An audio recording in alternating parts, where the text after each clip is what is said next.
ओम श्री गणेशाय नमः। ओम श्री गुरुदेवाय नमः। जय माँ शारदा, जय माँ सरस्वती। ओम नमो भगवते वासुदेवाय। ओम नमो भगवते वासुदेवाय।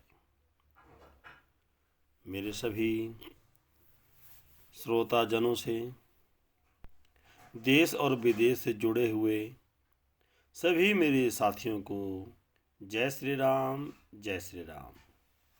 साथियों, सनातन धर्म के इस महान तत्व को आप तक पहुंचाने के लिए आज मैं लेके आ रहा हूं दिव्य प्रसंग, दिव्य कथा, दिव्य रहस्य, कार्तिक मास का महात्म्य। जैसे आप सभी जानते हैं कि साल में एक वर्ष के भीतर 12 महीने होते हैं और 12 महीनों का अलग अलग महत्व, अलग अलग इसकी वैल्यू, अलग अलग हमें शिक्षा एवं अलग अलग हमें इसके फल प्रदान होते हैं। लेकिन ये कार्तिक महात्म्य विशेष करके इसमें तुलसी की पूजा, दीपदान, सुख शांति समृद्धि के लिए शुभ आशीर्वाद एवं संपूर्ण पापों के विनाश के लिए है। कथा श्रवण करना, तीर्थ स्नान करना, तुलसी की पूजा करना, दीपदान करना, यथाशक्ति ही व्रतों का व्रत करना विशेष करके विशेष पुण्यदायी, भाग्यशाली एवं महात्म्य को देने वाला होता है।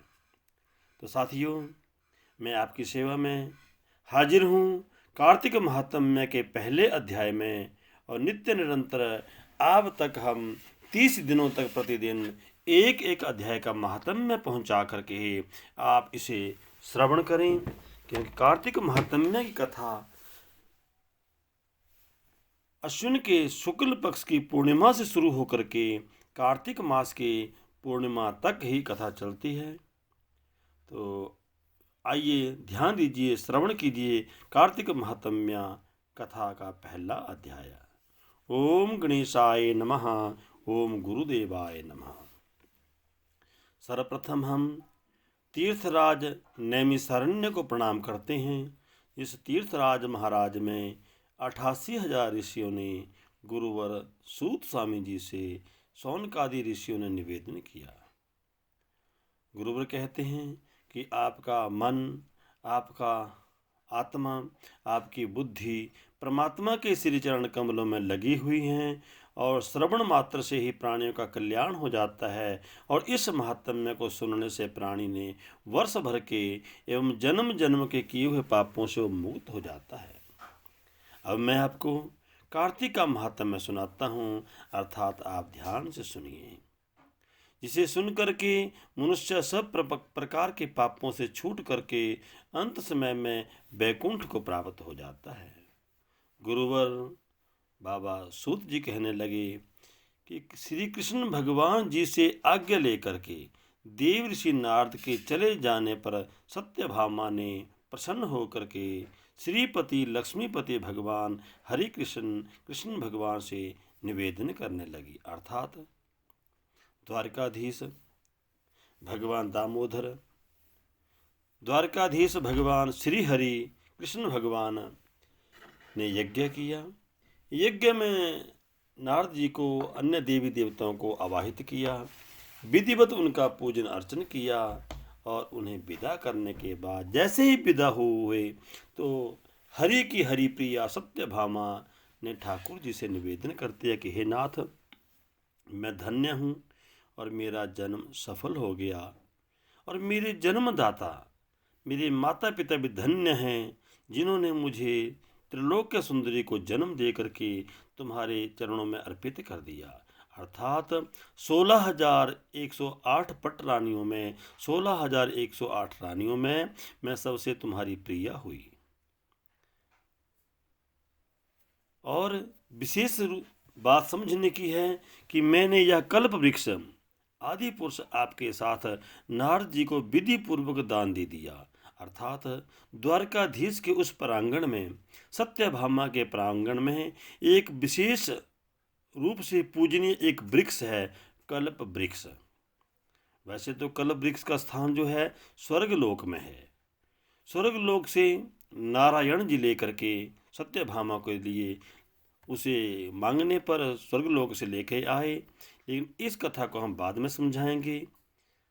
तो सत्यभामा कह रही है कि श्री हरि, ये कल्प वृक्ष जो मेरे प्रांगण में है, मैंने इसका दान जो है नारद मुनि को दे दिया, लेकिन नारद मुनि ने उस दान को स्वीकार करने के बाद प्रसाद स्वरूप हमारे को ही अर्पित कर दिया। ये कल्प वृक्ष की विशेषता क्या है कि जिस प्रकार एक पारसमणि, एक ऐसा पत्थर, एक ऐसी मणि है, एक ऐसा स्टोन है जिसका स्पर्श करने से, किसी भी धातु को स्पर्श करते हैं तो वो सोना बन जाती है। पारसमणि ऐसा रत्न है वो। कोई भी धातु, लोहा, तांबा, पीतल, किसी भी धातु को स्पर्श कराते हैं वो सोना बन जाती है। और कल्प वृक्ष भी एक ऐसा पौधा है, एक ऐसा पेड़ है, एक ऐसा वृक्ष है कि उसकी छाया में जा कर के हाथ जोड़ कर के निवेदन करने से जिस भी कामना की आप प्रार्थना करते हैं, कल्प वृक्ष आपकी वो तत्काल कामना पूर्ण कर देते हैं, अर्थात मनोवांछित फल उसे प्राप्त हो जाता है। जिस बात को मृत्यु लोक में कोई भी स्त्री नहीं जानती, हे त्रिलोकीनाथ, मैं आपसे यह पूछना चाहती हूँ, ये जानना चाहती हूँ कि मैंने कौन से ऐसे कर्म किए, मेरा ऐसा कौन सा पुण्य है, या मैंने कौन सा ऐसा अच्छा काम किया, मैंने कौन सा ऐसा वो दान किया जिसके आशीर्वाद स्वरूप आप मुझे मिले और इस प्रकार का ऐश्वर्य मुझे प्राप्त हुआ। और ऐसा कौन सा पुण्य है जो कल पर्यंत भी आप मुझसे विमुख न हो, आप मुझे मिल गए और कल पर्यंत आप मेरे ही रहोगे, मैं आपकी अर्धांगिनी रहूंगी। बस मुझे बताइए तो सही कि मैंने कौन सा पुण्य किया। तो गुरुवर कहते हैं, सूत स्वामी कहते हैं, सत्यभामा के ऐसे वचनों को सुनकर के हंसते हुए श्री कृष्ण भगवान ने सत्यभामा का हाथ पकड़ करके मुस्कुराते हुए प्रेम पूर्वक वचनों को सत्यभामा से कहने लगे। अपनी पत्नी को कल्प वृक्ष के नीचे ले गए, हंस करके मुस्कुराते हुए कहने लगे कि हे प्रिय, हे देवी, 16,000 रानियों में से भी तुम मुझे प्राणों से भी प्यारी है, अर्थात तुम प्राणों से प्यारी मुझे प्रतीत होती है। तुम्हारे लिए मैंने इंद्र से, देवताओं से भी विरोध किया, अर्थात तुम्हारी मनोकामना, तुमने की इच्छा करी और तुम्हारी इच्छा पूर्ण करने के लिए मैंने देवताओं से युद्ध कर लिया, देवताओं से बैर कर लिया, इंद्र से मैंने युद्ध कर लिया। कथा को ध्यान से सुनिए। देवताओं से विरोध कर लिया। हे कांति, हे प्रिय, जो बात तुमने पूछी है उन अद्भुत बातों को सुनो, उस रहस्य को सुनो, क्योंकि वो सुनने के योग्य हैं और तुमने पूर्व जन्म में जो शुभ कर्म करे थे वो भी मैं तुम्हें बताऊंगा। गुरुवर बोले, एक दिन श्री कृष्ण भगवान ने सत्यभामा की प्रिय कामना के लिए गरुड़ पर सवार होकर के इंद्रलोक जाकर के कल्प वृक्ष मांगा। अर्थात द्वारकाधीश भगवान से सत्यभामा ने आग्रह किया कि जो आपके श्री चरण कमलों में जो भी मनोकामना करता है उसकी मनोकामना पूर्ण हो जाती है। तो बस अब द्वारिकापुरी में एक कल्प वृक्ष स्थापित कर दीजिए।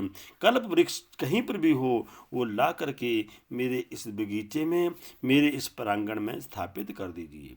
तो हरि ने उसकी बात को सुनते ही गरुड़ पर असवार हुए और इंद्रलोक पर जाकर के, इंद्रलोक अर्थात स्वर्गलोक में जाकर के हे कल्प वृक्ष को पाने का प्रयत्न किया। गरुड़ पर असवार होकर के इंद्रलोक जाकर कल्प वृक्ष मांगा, तब इंद्र ने मना कर दिया। मना करने पर गरुड़ का इंद्र से घोर युद्ध हुआ, अर्थात भगवान से इंद्र ने गरुड़ के साथ युद्ध करना शुरू कर दिया और गोलोक से गरुड़ जी ने गौओं से युद्ध किया। अर्थात इंद्र भागते भागते गोलोक धाम पहुंच गए, वहां गौओं के पीछे जाकर के इंद्रदेव छुप गए। तो गरुड़ ने गौओं से भी युद्ध कर लिया, गरुड़ की चोंच से गौओं के शरीर छिन्न भिन्न होने लगे, अर्थात जैसे गरुड़ प्रहार करते, युद्ध करते, गाय के कुछ अंग, शरीर के अंग कट गए, गिर गए, अर्थात 3 अंग गिरे। गौओं के 3 अंगों के द्वारा चोंच लगने से कान, पूंछ और उनका रुधिर धरा पर गिरने लगा। तीनों वस्तुओं के गिरने से 3 वस्तुएं प्रकट हो गई।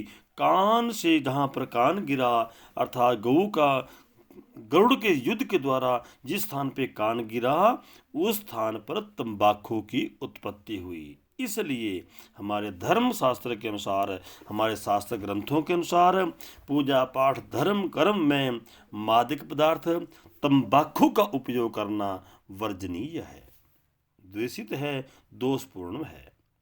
और जिस स्थान पर गौमाँ की पूंछ गिरी, उस स्थान पर गोभी की उत्पत्ति हो गई, अर्थात जो हम सब्जी उपयोग करते हैं, गोभी की सब्जी यूज करते हैं। पूजा पाठ धर्म कर्म में गोभी की सब्जी भी वर्जनीय है, उपयोग नहीं होती। और जहाँ पर खून गिरा, खून के बूंदें गिरी, उन स्थानों पर मेहंदी का पेड़ उत्पन्न हो गया। और इसीलिए हर समय मेहंदी को लगाना भी शास्त्रों से सम्मत नहीं है। विशेष पर्व पर, विशेष शुभ कार्य में ही उस मेहंदी को सजा करके मंगल कामना की जाती है। बोलिए गरुड़ भगवान की जय, कार्तिक महात्म्य की जय। लेकिन जैसे ही गरुड़ ने गऊ पर प्रहार किया और गऊ ने भी गरुड़ के ऊपर प्रहार किया, तो गऊ के प्रहार से भी गरुड़ के कुछ पंखों के हिस्से धरा पर गिरे, कुछ पंखों से हीरे गिरे, उससे भी 3 पक्षी प्रकट हो गए। जहाँ पर एक पंख गिरा वहाँ नीलकंठ नामक पक्षी, जहाँ दूसरा पंख गिरा वहाँ पर मोर, और जहाँ पर तीसरा पंख गिरा वहाँ पर चकवा चकवी, अर्थात ये पक्षी उत्पन्न हो गए। तो नारायण कहते हैं, गोविंद कहते हैं, बाल गोपाल कहते हैं कि हे प्रिय, इन तीनों का दर्शन देखिए।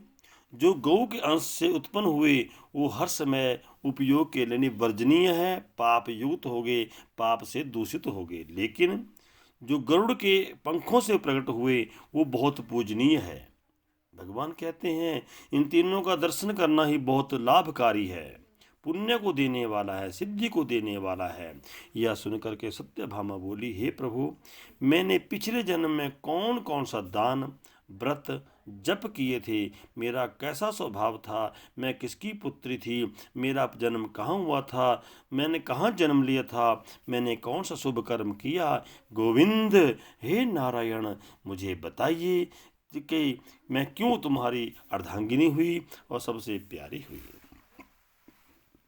तो गोविंद बोले, हे प्रिय, हे भामिनी, जो तुमने पूर्व जन्म में शुभ कर्म किए मैं विस्तार पूर्वक तुमसे कहता हूँ।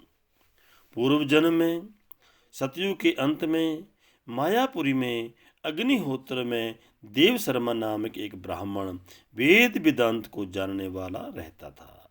अर्थात पूर्व जन्म की बात है, सतयुग युग की बात है। एक ब्राह्मण जो देव शर्मा नाम के ब्राह्मण हैं, बहुत ही धर्म कर्म शुभ कर्म करने वाले थे। वह रोज अतिथियों की सेवा, हवन, सूर्य भगवान की पूजा किया करते थे, बड़े बड़े यज्ञ दान और जप तप किया करते थे। उनका तेज सूर्य के समान तेजस्वी था। उनकी वृद्ध अवस्था में उनके घर में एक गुणवती नाम की कन्या ने जन्म लिया। उसका विवाह उस पुत्रहीन ब्राह्मण ने चंद्र नामक अपने शिष्य के साथ कर दिया। अर्थात अपना एक गुणवान, बहुत ही महान, बहुत ही विद्वान एक पुत्र शिष्य था, उसके साथ अपनी कन्या का कन्यादान कर दिया। चंद्रमा को चंद्र नामक के शिष्य के साथ किया। चंद्र को अपने पुत्र के समान वो मानता था और पुत्र भी उसे अपने पिता के समान ही अपने ससुर का सम्मान किया करता था। एक दिन वो दोनों कुशा और संविदा लेने के लिए वन को गए। अर्थात ब्राह्मण देव शर्मा और दामाद चंद्रदेव दोनों वन में गए संविदा लेने के लिए, पूजा की सामग्री इकट्ठी करने के लिए। लेकिन हिमालय की तलहटी में भ्रमण करते हुए उन्होंने एक राक्षस को देखा, एक विशालकाय असुर को देखा। उस राक्षस के भय से के मारे उनके अंग स्थिर हो गए, अर्थात घबरा गए, बेहोश हो गए, भागने के योग्य भी नहीं रहे और बेहोश होकर गिर गए। और सदृश सामने राक्षस ने उन दोनों को ही मार दिया, अर्थात गुणवती जो कन्या थी, बेटी थी, उसका पति भी मारा गया और उसका पिता भी मारा गया। लेकिन वो धर्मात्मा थे, बहुत शुभ काम करने वाले थे, धर्म कर्म करने वाले थे, वेद वेदांगों को जानने वाले थे, भजन कीर्तन करने वाले थे, नाम सुमरण करने वाले थे। मृत्यु के बाद वो नरक में नहीं गए, वो बैकुंठ को प्राप्त हो गए, अर्थात भगवान के पार्षद, भगवान के राजदूत, भगवान के सेवक बन करके बैकुंठ लोक में आके निवास करने लगे, क्योंकि उन्होंने सूर्य भगवान की पूजा करी थी। और कार्तिक महीने में विशेष करके सूर्य को साक्षी मान करके स्नान, ध्यान और तुलसी की पूजा की जाती है। उस कर्म से दोनों से मैं अति प्रसन्न हुआ। शिव, सूर्य, गणेश और देवी, इन सब की पूजा करने वाले स्वर्गलोक में निवास करते हैं। मैं एक होता हुआ भी, गोविंद कहते हैं कि मैं एक हूँ, अर्थात एक ही ओंकार है, एक ही परमात्मा है, एक ही हरि है और नारायण के सिवा दूसरा कोई भी नहीं। लेकिन मैं एक होते हुए भी अलग अलग रूपों में इस भूमंडल में, ब्रह्मांड में विचरण करता हूँ। कर्मों के द्वारा काल और कर्मों के भेद 5 प्रकार के होते हैं। जैसे एक देवदत्त, पिता, भ्राता आदि नामों से जाना जाता था, वह दोनों विमान पर चढ़ करके सूर्य के समान तेजस्वी रूपवान होकर के पीताम्बर धारण करते हुए ही मेरे भवन बैकुंठ को प्राप्त हो गए। लेकिन पीछे से उनकी जो बेटी और अर्धांगिनी, चंद्रदेव की पत्नी और देव शर्मा की बेटी जो छूट गई पीछे संसार में, उसका क्या हुआ, उसने कैसे जीवन यापन किया, कैसे जीवन के द्वारा भगवान का भजन किया, ये कार्तिक महात्म्य के दूसरे अध्याय का प्रसंग आएगा। तो मेरे साथियों, मेरा प्रयास रहेगा कि आप अपने घर में ही यथा समय, जिसमें समय लगे, इस कथा को श्रवण करें और नित्य प्रति तुलसी की पूजा, तुलसी के प्रति दीपदान और इस कथा को श्रवण करें। वैसे तो आप सोशल मीडिया के माध्यम से, गूगल पे हर कथाएं, हर महात्म्य तुम्हारे समक्ष होता है, लेकिन शास्त्र हमारे कहते हैं यदि ब्राह्मण के मुख से इस कथा को सुनने का, सुनाने का सौभाग्य मिल जाए तो दोनों का कल्याण हो जाता है।